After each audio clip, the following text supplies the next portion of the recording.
नमस्कार, मैं हूं बिलाल मलिक और आप देख रहे हैं मेरे साथ इंडिया दस्तक। चलिए बुलेटिन में सबसे पहले बात करेंगे उत्तर प्रदेश के सहारनपुर कोतवाली देहात क्षेत्र के शेखपुरा कदीम डेरा बंदा नवाज के पास से पशु चोरों ने यहां पर 19 मार्च की रात में बताया जा रहा है कि एक पशु व्यापारी के घेर में बंधे 25 भेड़ चोरी करने की यहां पर घटना को अंजाम दिया था। चोरी का संज्ञान लेते हुए देहात कोतवाली पुलिस ने एसएसपी विपिन ताड़ा के आदेश के अनुसार चोरों के खिलाफ अभियान चलाकर कोतवाली देहात पुलिस ने यहां पर मुखबिर की सूचना पर पशु चोरी करने वाले गैंग के 5 सदस्यों को गिरफ्तार करने में सफलता हासिल की। प्रेस वार्ता के दौरान सीओ चित्रांशु गौतम ने मीडिया को जानकारी देते हुए बताया कि यहां पर ये लोग हरियाणा, पंजाब और उत्तर प्रदेश सहित यहां पर अन्य कई प्रदेशों में पशु की चोरी घटना को अंजाम देकर अलग अलग प्रदेशों में पशुओं की तस्करी करने का काम कर रहे थे।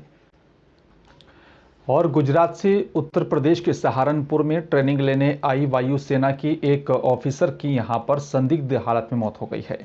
फ्लाइट लेफ्टिनेंट संजीवनी शर्मा का शव ऑफिसर इनक्लेव में यहां पर उनके ही कमरे में पड़ा हुआ मिला। बताया जा रहा है कि कमरे में यहां पर कुछ दवाइयां भी पड़ी हुई थी। फिलहाल सरसावा पुलिस इस पूरे मामले की जांच कर रही है। सभा पुलिस से मिली जानकारी के मुताबिक फ्लाइट लेफ्टिनेंट संजीवनी शर्मा राजस्थान में तैनात हैं। ट्रेनिंग के लिए उन्हें उत्तर प्रदेश के सहारनपुर में सरसावा स्थित इंडियन आर्मी के एयरबेस स्टेशन पर भेजा गया था। मंगलवार को वह अपने रूम में बाहर नहीं आई। अधिकारियों ने यहां पर जब उनके कमरे में जाकर देखा तो दरवाजा अंदर से बंद था और काफी आवाज लगाने के बाद भी जब अंदर से कोई आवाज नहीं आई तो रूम के गेट को तोड़ दिया गया। अंदर का हाल देखकर सभी अधिकारी हैरान रह गए थे। आज सरसावा एयरपोर्ट स्टेशन पे एक राजस्थान से एक फ्लाइट लेफ्टिनेंट जो है अपने टेम्परेरी ड्यूटी के लिए यहाँ आई थी। संभवतः कुछ उनकी दवाई जो चल रही थी उससे रिएक्शन से उनकी मृत्यु हो गई है। फॉरेंसिक टीम बुलाई गई है और इसमें अग्रिम विधिक कार्रवाई की जा रही है। और चलिए बात उत्तर प्रदेश के सहारनपुर की करेंगे। सहारनपुर कोतवाली मिर्जापुर की जाटूवाला हाईवे पर एक कार और साथ ही बाइक की यहां पर भीषण टक्कर हो गई है। हादसे में एक 4 वर्षीय बच्चे और साथ ही एक व्यक्ति की मौके पर ही दर्दनाक मौत हो गई थी, जबकि बाइक सवार 3 अन्य लोग गंभीर रूप से घायल हो गए थे। सूचना मिलते ही पुलिस मौके पर पहुंची और घायलों को अस्पताल भिजवाया। इलाज के दौरान 2 और साथी यहां पर महिलाओं की भी मौत हो गई है। वहीं पुलिस ने यहां पर कार सवार को हिरासत में ले लिया है। मिली जानकारी के मुताबिक मंगलवार को दोपहर के बाद खुशहालपुर निवासी बाइक सवार आलमपुर गांव से यहां पर मैयत से वापस गांव की ओर लौट रही थी। तभी मिर्जापुर की ओर से जा रही एक कार की यहां पर बाइक से टक्कर हो गई और हादसे में 4 वर्षीय मासूम बच्ची और आरिजा पुत्री तासीन और साथ ही यहां पर एक व्यक्ति की यहां पर मौके पर ही मौत हो गई थी।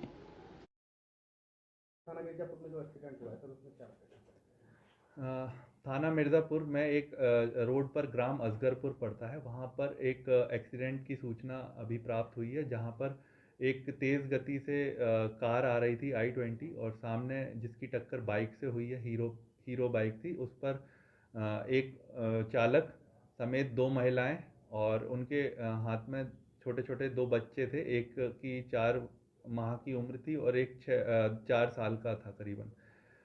जब इनका एक्सीडेंट हुआ तो मौके पर जो चालक है और एक बच्चे की मौके पर ही मृत्यु हो गई थी और बाकी सभी गंभीर रूप से जो 3 घायल थे उन्हें तत्काल सीएचसी बेहट भेजा गया, रेफर किया गया वहां से जिला अस्पताल, जिनकी जिला अस्पताल पहुंचने से पहले रास्ते में एम्बुलेंस में मृत्यु हो गई। मौके पर कोई भी लॉ एंड ऑर्डर समस्या नहीं है और जो गाड़ी जिसने जो तेज़ गति से आ रही थी उसे और चालक को पुलिस ने कस्टडी में लिया है। तहरीर प्राप्त होते ही इसमें अग्रिम विधिक कार्रवाई की जाएगी।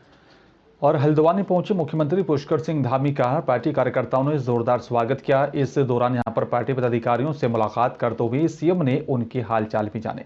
मीडिया से बातचीत करते हुए मुख्यमंत्री पुष्कर सिंह धामी ने कहा है कि यहां पर G20 समिट को लेकर उत्तराखंड पूरी तरह से तैयार है। प्रधानमंत्री नरेंद्र मोदी ने उत्तराखंड को यहां पर एक नहीं यहां पर 3-3 बैठकों का आयोजन करने का मौका दिया, जिसके चलते यहां पर लोक कला और साथ ही यहां पर सांस्कृतिक विरासत को भी विश्व में नई पहचान मिलेगी।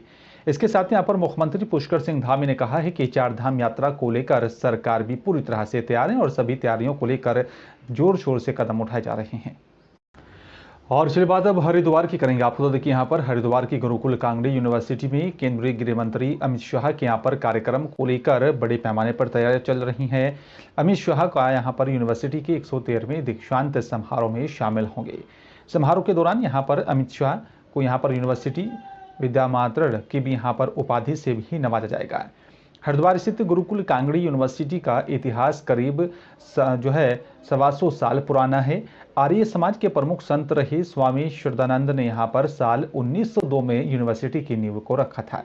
योग और साथ ही वैदिक शिक्षा का केंद्र रही यूनिवर्सिटी के दीक्षांत समारोह में अब तक राष्ट्रपति महात्मा गांधी, पहले प्रधानमंत्री जवाहरलाल नेहरू, लाल बहादुर शास्त्री और साथ ही इंदिरा गांधी और साथ ही यहाँ पर कई शख्सियत शामिल हो चुकी हैं। और हरिद्वार में सिंचाई विभाग की जमीन पर पार्किंग का ठेका देने को लेकर नगर निगम और साथ ही उत्तर प्रदेश सिंचाई विभाग आमने सामने आ गया है। हरिद्वार प्रेस ने यहाँ पर पार्षदों के साथ प्रेस कॉन्फ्रेंस करने पहुंची मेयर अनिता शर्मा ने आरोप लगाते हुए कहा है कि यहाँ पर रोडी बेलवाला मैदान में पार्किंग चलाने का अधिकार नगर निगम को मिलना चाहिए और इससे नगर निगम की आय बढ़ेगी। उन्होंने यहाँ पर बीजेपी नेताओं पर भी पार्किंग ठेकेदारों को संरक्षण देने का आरोप लगाया और कहा है कि इस मामले को लेकर वे मुख्यमंत्री से भी मुलाकात करेंगे। कुछ लोग हैं ऐसे कि जो मतलब विरोध कर रहे हैं कि मतलब होना नहीं चाहिए पार्किंग, तो मैं तो ये चाहूंगी कि पार्किंग होनी चाहिए, निगम में आय बढ़नी चाहिए और निगम में आय बढ़ेगी तो शहर में आपको व्यवस्था भी सुधरी मिलेगी। ये क्या है? आप ये नहीं नेता लोग हैं, वो नहीं चाहते कि कुछ हो हरिद्वार के अंदर और हम लोग अच्छा कर रहे हैं, क्यों कर रहे हैं अच्छा?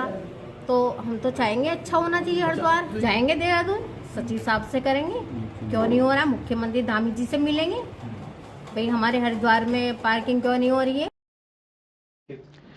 उत्तराखंड सरकार के 1 साल पूरा होने पर सरकार की तरफ से उत्तराखंड की 70 विधानसभा में कार्यक्रम आयोजित किए जा रहे हैं और जिसको लेकर सरकार के यहाँ पर कार्यों को भी जनता तक पहुंचाने का काम किया जा रहा है। मूलभूत सुविधाओं में होने वाली यहाँ पर समस्याओं का भी निदान किया जा रहा है। हरिद्वार विधानसभा क्षेत्र के ऋषिकुल मैदान में कार्यक्रम आयोजित किया गया जिसमें यहाँ पर सभी विभाग की तरफ से अपना स्टॉल लगाकर जनता की समस्याओं को दूर किया गया है।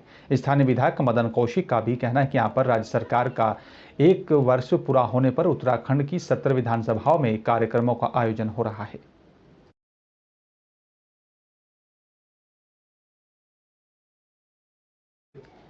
और केंद्रीय गृह मंत्री और साथ ही सहकारिता मंत्री अमित शाह के हरिद्वार दौरे में यहाँ पर फेरबदल हो गया है। अमित शाह अब 30 मार्च को हरिद्वार आएंगे। आपको बता दें कि यहाँ पर पहले ये कार्यक्रम 31 मार्च को प्रस्तावित था।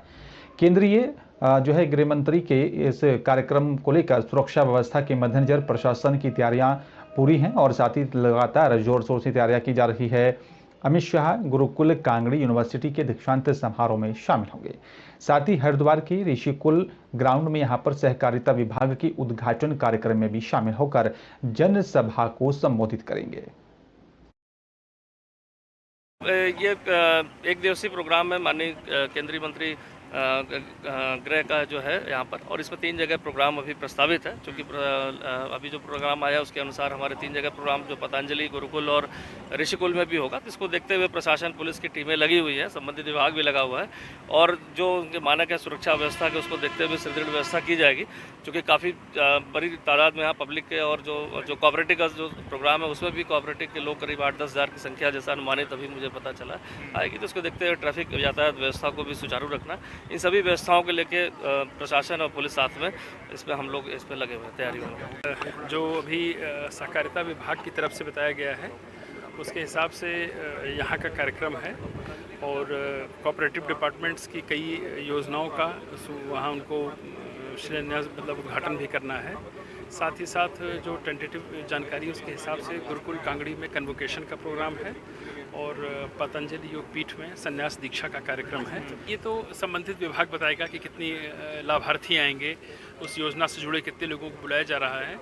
लेकिन प्रशासन की जो तैयारी आमतौर पे होती है वो मुख्य रूप से सुरक्षा व्यवस्था को लेकर, ट्रैफिक व्यवस्था को लेकर, साथ ही जहाँ कार्यक्रम हो रहा है वहाँ पर टेंटेज की व्यवस्था, इन सब चीज़ों का संबंधित विभाग के सहयोग से कार्य प्रारंभ करा दिया गया है।